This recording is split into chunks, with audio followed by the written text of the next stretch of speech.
बारिश में प्याज के पकौड़े बेचने वाली गरीब नंद। नैना अपनी 3 भाभियों तारा, अंजलि और पल्लवी के साथ रहती थी। नैना की तीनों भाभी बहुत ही गोरी और घमंडी थी। वहीं नैना बहुत ही सांवली थी, इसीलिए उसकी भाभी उसे जरा भी पसंद नहीं करती थी। नैना, नैना, जल्दी उठो, तुम्हारे भैया को ऑफिस जाना है। जल्दी से उनके लिए नाश्ता बना दो। जी भाभी, अभी बना देती हूँ। नैना सभी के लिए नाश्ता बनाकर उन्हें परोसती है। तभी अर्जुन कहता है, नैना, तेरी 3 भाभियां इस घर में हैं, तो हमारे लिए तू नाश्ता क्यों बनाती है? भैया वो मैं अब ननन जी को आप तीनों भाइयों के लिए खाना बनाना ज्यादा पसंद है, इसीलिए वो हम तीनों को कुछ बनाने ही नहीं देती है ना ननन जी? ठीक कहा ना मैंने? अंजलि नैना को आंखें दिखाने लगती है। हाँ भैया, भाभी ठीक कह रही हैं। थोड़ी देर में तीनों भाई ऑफिस चले जाते हैं। तभी जैसे ही नैना नाश्ता करने बैठती है, पल्लवी कुर्सी खींचकर उसे नीचे गिरा देती है। ये क्या पल्लवी भाभी, आपने मुझे नीचे क्यों गिरा दिया? क्योंकि तेरी औकात नहीं हमारे साथ डाइनिंग टेबल पर बैठकर खाना खाने की। अरे शक्ल देखी है तूने अपनी, कितनी काली और भद्दी दिखती है। अरे मुझे तो इससे घिन आती है। अरे अब हमारे सर पर क्यों खड़ी है? हम सभी के कपड़े गंदे हो गए, उन्हें जाकर धो। मगर भाभी, मुझे नाश्ता तो कर लेने दीजिए। पहले जाकर कपड़े धो और हमारे कमरों की सफाई कर। नैना आंखों में आंसू लिए अपनी भाभियों के गंदे कपड़े धोती है और तीनों के कमरे की सफाई करती है। भाभी, मैंने सारा काम कर दिया है, अब मुझे खाना दे दो। ठीक है, पहले ये खाना फिनिश कर।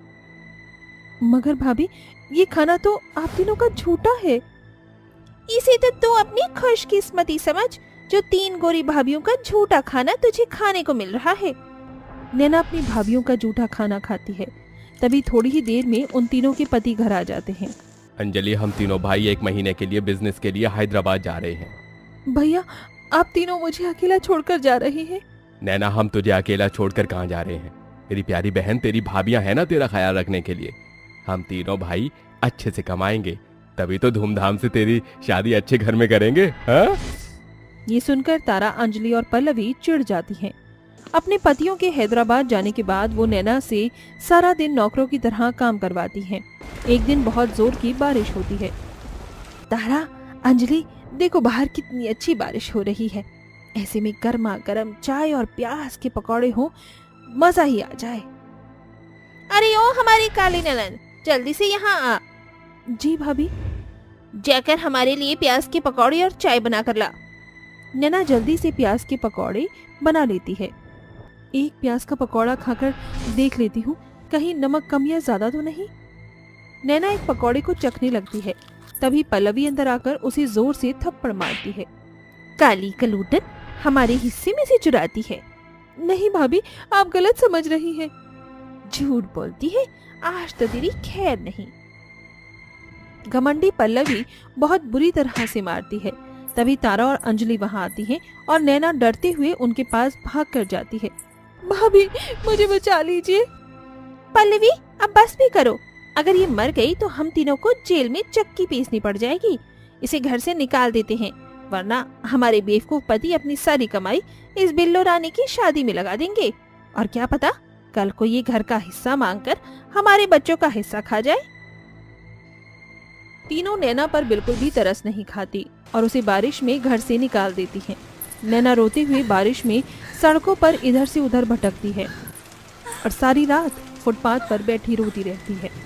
अगले दिन वो एक प्याज के पकौड़े वाले के ठेले पर आती है।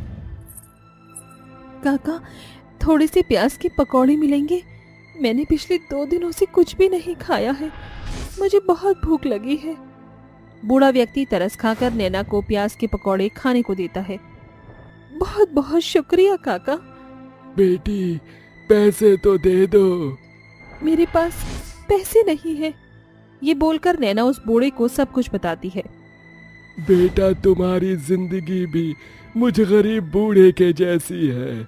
मेरे बेटे बहू ने धोखे से मुझसे मेरा सब कुछ छीनकर मुझे घर से निकाल दिया और तुम्हें तुम्हारी भाभियों ने आज से तुम मेरे घर में रह सकती हो, मेरी बेटी बनकर। नैना अब उस बूढ़े प्याज पकौड़े वाले के साथ उसकी टूटी फूटी झोपड़ी में रहने लगती है। मगर अब बूढ़े काका के बीमार हो जाने के बाद नैना ही प्याज पकौड़े का ठेला चलाती है। उसके हाथों से बने प्याज के पकौड़ों का स्वाद ग्राहकों को बहुत पसंद आता है। हाँ आओ साहब जी, खाओ गर्मा गर्म स्वादिष्ट 10 रुपए में 5 प्याज के पकौड़े। अरे ओ प्याज के पकौड़े वाली, जरा जल्दी से 10 रुपए के प्याज के पकौड़े तो देना। अभी देती हूँ, ये लीजिए आपके 10 रुपए के प्याज के पकौड़े। अरे वाह, इन प्याज के पकौड़े में तो गजब का स्वाद है। सुनो 10 के और देना। पूरे दिन भर में नैना प्याज के पकौड़े बेचती है। अब जो भी उनके प्याज के पकौड़े खाता तो वो उनके प्याज के पकौड़े खाने वाला परमानेंट ग्राहक बन जाता। भगवान की दया से मेरे प्याज के पकौड़े ग्राहकों को बहुत पसंद आ रहे हैं। बस अगर मेरा व्यापार ऐसे ही चलता रहा तो बहुत जल्द मैं अपने और बाबा के रहने के लिए पक्का घर बना लूंगी। नैना ये सोचकर बहुत खुश होती है। मगर एक दिन बहुत ही तेज तूफान के साथ बहुत जोरों की बारिश होती है, जिससे उसका ठेला कमजोर होने के कारण टूट जाता है और सारे प्याज के पकौड़े बारिश में गीले होकर खराब हो जाते हैं। बारिश के उस कहर में उस गरीब लाचार ननंद की लगाई गई उम्मीद टूट जाती है। सब कुछ खत्म हो गया। इस बारिश ने मुझसे खुशी की ये उम्मीद भी छीन ली। सब बर्बाद हो गया। एक तरफ जहां बारिश ने उस गरीब लाचार ननंद को रोजी रोटी कमाने पर भी आफत कर दिया था, वहीं उसके तीनों अमीर घमंडी भाभियां अपने बड़े से बंगले में ऐशो आराम से रह रही होती हैं और बारिश में कभी पॉपकॉर्न तो कभी पिज्जा मंगवाती हैं, तो कभी घर पर महंगी महंगी पार्टियां भी करती हैं। नैना आंखों में आंसू लिए टूटी फूटी झोपड़ी में आती है, जो बारिश के पानी से भरा होता है। अब पूरे घर में तो बारिश का पानी भर गया है। बाबा, आपकी बेटी आपको कुछ नहीं होने देगी। नैना कभी बारिश का पानी बाहर फेंक देती तो कभी अपनी बदकिस्मती पर फूट फूट कर रोती।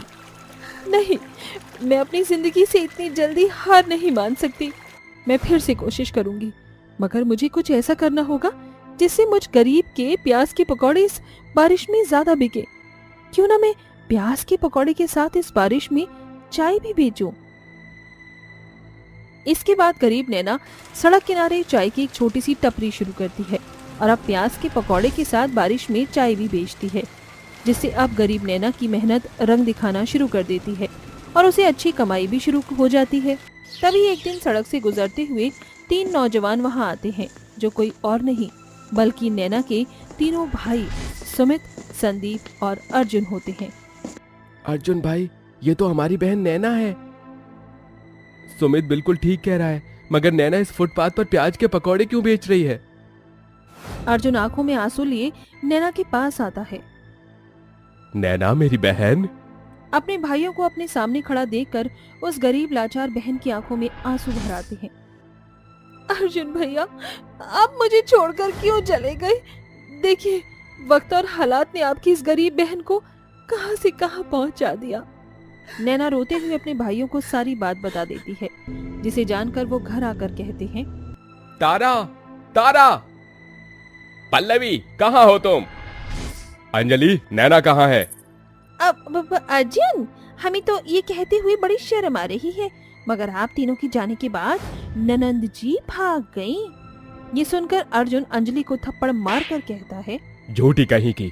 अरे भाभी तो माँ समान होती है, मगर तुम तीनों ने हमारी फूल सी बहन को घर से निकाल दिया। 3 भाइयों के होते हुए हमारी बहन को अपना पेट पालने के लिए क्या कुछ नहीं करना पड़ता। अब तुम तीनों के लिए हम तीनों भाइयों की जिंदगी में और इस घर में कोई जगह नहीं है। भैया बिल्कुल ठीक कह रहे हैं, चली जाओ यहाँ से। नहीं नहीं, हमें मत छोड़ो, हमारी गलती कि हमें इतनी बड़ी सजा मत दो। तीनों आंखों में आंसू लिए अपनी गरीब ननंद के पास आती हैं। नैना, हमें माफ कर दो, हमें तुम्हारे साथ ऐसा नहीं करना चाहिए, हमें अपनी गलती का पछतावा है। नैना, तुम्हारी भाभियों का घर टूटने पर आ गया है, हमारा घर टूटने से बचा लो। भाभी, आप तीनों चुप हो जाइए, मैं ऐसा नहीं होने दूंगी। नैना अपनी तीनों भाभियों को उनके किए के लिए माफ कर देती है और अपने तीनों भाइयों को भी समझाती है, जिसके बाद आखिर में नैना उस गरीब बूढ़े काका को अपने साथ अपने घर ले आती है और अपने प्याज पकौड़े के व्यापार से और भी आगे बढ़ती है। आओ आओ, मेरी दोनों बहुओं का बहुत स्वागत है। अब से इस घर को तुम दोनों मिलकर संभालना, मेरी सारी चिंताएं खत्म। माँ जी आप फिक्र मत करिए, मैं और दीदी मिलकर घर का सब कुछ संभाल लेंगी। हाँ माँ जी, सब कुछ अच्छे से हो जाएगा। माँ जरा देखो तो मेरी बड़ी भाभी कितनी गोरी है और मेरी छोटी भाभी कितनी काली है। ये तो राजन भैया के साथ मैच भी नहीं हो रही हैं। पाखी बेटा, मैंने तेरे भैया की शक्ल देखकर नहीं कुंडली और गुण मिलवाए हैं, जो कि बहुत अच्छे हैं। पर माँ जी मैं पाखी की बात से सहमत हूँ और ये कुंडली मिलाने की कोई जरूरत नहीं है। अब तो पति पत्नी में वाइब मैच होनी चाहिए, वाइब। अच्छा, अब ये वाइब क्या होती है? कोई नई कुंडली वगैरह है क्या? नहीं माँ, नैना के कहने का मतलब है कि हाव भाव और एक दूसरे की बातें, एक दूसरे की हैबिट कितनी एक दूसरे से मिलती जुलती है, उसे बोलते हैं वाइब। अच्छा, ये क्या फालतू चीजें। आज तुम दोनों सही से बात करो, कल को लड़ने लगे तो। लेकिन कुंडली में ऐसा नहीं है। खैर अब तुम चारों जाकर आराम कर लो और तुम दोनों को कल सुबह अपनी पहली रसोई के लिए जल्दी उठना है, तो आ जाना टाइम से। जी माँ जी। फिर दोनों बहू बेटे अपने कमरे में चले जाते हैं, जहाँ राजन शीतल का हाथ पकड़ता है। शीतल, कभी भी खुद को अकेला मत समझना, मैं तुम्हारे साथ हमेशा हूँ और मैं अपनी बहन का नेचर जानता हूँ, इसलिए उसकी बात का बुरा मत मानना। और तुम दिल से बहुत प्यारी हो, सूरत काली होने पर भी मुझे फर्क नहीं पड़ता और मैं जानता हूँ तुम मेरे घर को अच्छे से संभाल लोगी। शुक्रिया राजन, मुझ पर इतना विश्वास करने और प्यार देने के लिए। चलो अब सो जाओ। तभी दोनों पति पत्नी सो जाते हैं। अगले दिन छोटी बहू शीतल जल्दी उठकर घर की सफाई कर देती है और पहली रसोई का खाना बनाना शुरू कर देती है। वहीं नैना देर से सोकर उठती है और कुछ काम भी नहीं करती है, नहाकर मेकअप करने लगती है। नैना, तुम्हें बहुत देर हो गई है। शीतल अब तक रसोई में पहुंच गई होगी। तुम जल्दी से तैयार होकर अपनी पहली रसोई के लिए जा क्यों नहीं रही हो? इतनी गोरी चिट्टी तो हो और मेकअप क्यों कर रही हो? ओफो मोहित, गोरी तो मैं हूँ ही, लेकिन मुझे खुद को मेंटेन करने के लिए और सुंदर दिखना जरूरी है। वैसे भी अपनी देवरानी से तो मैं बहुत सुंदर हूँ। घर में जब मेहमान आएंगे तो वो बस मेरे बनाए हुए खाने और मेरी ही तारीफें करेंगे। सीरियसली? तुम्हें अच्छा खाना बनाना आता है ना? हाँ हाँ बिल्कुल बना लेती हूँ, बस लिपस्टिक और हेयर स्टाइल बना लूं, बाकी तो मेरा सारा मेकअप हो गया। फिर रेडी होकर नैना अपनी पहली रसोई का खाना बनाने के लिए रसोई में पहुंच जाती है। ओह, मोहित बिल्कुल सही कह रहे थे, तुम तो यहाँ पहले से ही मौजूद हो। हाँ जेठानी जी, जल्दी उठ गई, माँ जी ने बोला था ना कल, और फिर मेहमान भी आने वाले हैं थोड़ी देर में। अच्छा ठीक है, मैं भी अपना खाना तैयार कर लेती हूँ। मटर उबली हुई है, ग्रेवी बना देती हूँ ताकि मटर पनीर बन जाए, और छोले उबाल देती हूँ। बहू जल्दी खाना तैयार कर लो, मेहमान को आने में टाइम लगेगा। तब तक मैं निर्मला और सरोजिनी को बुला लेती हूँ। जी माँ जी। काली बहू अपना खाना बनाकर जल्दी तैयार कर लेती है और सोफे वगैरह के कवर चेंज करती है। वहीं दूसरी ओर गर्मी में गौरी बहू खाना बनाती है और फोन में अपनी शक्ल देखकर कहती है, ओह माय गॉड, कितनी गर्मी हो रही है। मेरा तो मेकअप थोड़ा थोड़ा खराब हो गया है। थोड़ी देर में मेहमान या पड़ोसी आ जाएंगे, जब तक छोले उबल रहे मैं टचअप करके आती हूँ। 5 मिनट में वापस आकर मटर पनीर की गैस भी बंद कर दूंगी। ये बोलकर नैना अपने कमरे में जाकर फिर से मेकअप करने लगती है। उसे अपनी पहली रसोई के खाने का ध्यान ही नहीं रहता और उसका सारा खाना जल जाता है। इतने में दोनों पड़ोसन घर आ जाती हैं, जिनका कुसुम स्वागत करती है। हाँ बैठिए बैठिए, मैं दोनों बहू को लेकर आती हूँ। अरे ये जलने की बदबू कैसी आ रही है? कुछ जलने की बू आ रही है? कुसुम, बहू का बनाया वो खाना जल गया क्या? कुसुम फौरन रसोई में जाकर गैस बंद करती है। तभी वह अपनी बहू को बुला कर लाती है। नैना बहू, ये तूने क्या कर दिया? सारा खाना जला दिया। ऐसे कोई काम करता है क्या? अब तू पड़ोसनों को क्या खिलाएगी? सब बर्बाद कर दिया। कोई बात नहीं माँ जी, आप फिक्र मत कीजिए, जो मैंने खाना बनाया था वही परोस दीजिए। हाँ ये ठीक रहेगा। तभी शीतल अपना बनाया हुआ खाना पड़ोसन के सामने रखती है, जिन्हें खाकर शीतल की बहुत तारीफ करती है। अरे वाह कुसुम, तेरी छोटी बहू काली है लेकिन खाना बहुत स्वादिष्ट बनाती है। अब गोरी बहू के बने हाथों का खाना तो नसीब हुआ नहीं, आएंगे फिर कभी। ये लो तुम दोनों बहू, शगुन, अभी चलते हैं। हाँ चलो। ये कलूटन अपने आप को समझती क्या है? मेरे जले हुए खाने का एडवांटेज उठाया ना इसने। अब मैं इसका खाना खराब कर दूंगी मेहमानों के सामने। अरे नैना, मेरे ऑफिस का फ्रेंड तुमसे मिलना चाहता है, इसलिए कुछ अच्छा सा बना लेना मीठे में। और शीतल, तुम भी मीठे में कुछ बना लेना, खाना तो तुमने बनाया ही है। ओके, मैं बना लूंगी कुछ मीठे में, खीर वगैरह। अरे वाह, यही सही मौका है, दोनों के ऑफिस फ्रेंड के सामने शीतल की बेइज्जती करूंगी। नैना कॉन्फिडेंट होकर उसका खाना बिगाड़ने के लिए बहुत बेताब थी। जब शीतल खीर बना रही थी तो उसका दूध फाड़ देती है और खुद खीर बना लेती है। कुछ देर बाद जब दोनों के दोस्त समीर और साहिल आते हैं तो घबराकर शीतल कहती है, अब क्या करूं, कैसे बनाऊं, उनके दोस्त तो आ गए। आइडिया, फटे हुए दूध से ही छेना बना लेती हूँ। फिर शीतल फटे हुए दूध की छेना बनाकर राजन के दोस्त साहिल को देती है और नैना मोहित के दोस्त समीर को खीर देती है। अरे वाह, आपने जो भी बनाया है ना, ऐसा मैंने कभी नहीं खाया। बहुत कमाल का बनाया है। शुक्रिया। और लोगे तुम? हाँ भाभी। ओहो मोहित, मैं ऐसा कहना नहीं चाहता, लेकिन ये भाभी ने कैसी खीर बनाई है। कच्चे चावल हैं और ड्राई फ्रूट्स भी पके हुए नहीं हैं ठीक से। ओह नो, मुझे तो लगा कि शीतल को डांट पड़ेगी देवर जी से, पर मेरे साथ तो उल्टा हो गया। मैंने खीर पर ध्यान नहीं दिया। माफ कर दीजिए, जल्दबाजी में मुझसे खीर कच्ची रह गई। कोई नहीं भाभी, चलता हूँ। अरे ऐसे कैसे, मैं भी भाभी ही हूँ आपकी। मैं खाना लेकर आती हूँ, उसे खा लीजिए।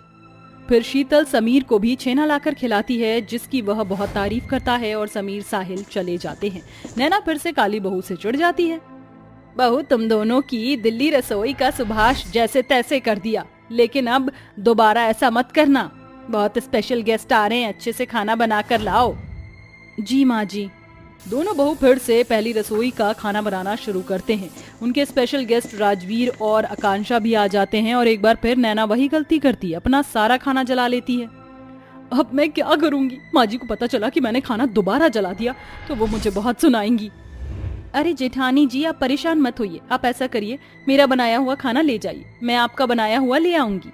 उनकी बात कुसुम सुन लेती है। फिर नैना शीतल का बनाया हुआ खाना उन दोनों मेहमानों के आगे ले जाती है, जिसे खाकर वो नैना की बहुत तारीफ करते हैं और काली बहू के जले हुए खाने को और उसको कहते हैं, अम्मा जी, आप अपनी काली बहू लाए और उसने खाना भी अपनी तरह काला ही जला हुआ ही बनाया है।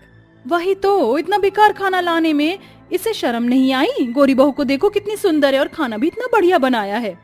देवरानी मेरी वजह से इन लोगों से सुन रही है। सुनिए मामा जी, मामी जी, ये खाना मैंने नहीं बल्कि शीतल ने बनाया है। आपने जो खाना खाया है वो जला हुआ मैंने बनाया है, मुझे माफ कर दीजिए। मैं शीतल की तारीफ अपने नाम नहीं ले सकती थी और माँ जी की बात से डरकर आपके सामने खाना लाई थी। इसका मतलब शीतल बहू ने खाना बनाया है। हमें माफ कर दो शीतल बहू, जो हमने तुम्हें ऐसा कहा। मैं खुश हूँ नैना बहू कि तुमने यहाँ अपनी सच्चाई बता दी, वरना मैं बता देती। बेहतर होगा तुम मेकअप की जगह खाना बनाने पर ध्यान दो और शीतल को भी अपना लो। जी माँ जी, मैं बिल्कुल ऐसा ही करूंगी, पर मुझे चाय बहुत अच्छी बनानी आती, मैं आपके लिए लेकर आती हूँ। अपनी गलतियों का पछतावा होने के बाद नैना अपने हाथ की चाय बनाकर उन मेहमानों को पिलाती है, जिसके बाद सास और स्पेशल गेस्ट उसे शगुन देते हैं और वह धीरे धीरे घर में खाना बनाना भी सीख जाती है और दोनों बहू एक साथ खुशी खुशी रहने लगती हैं।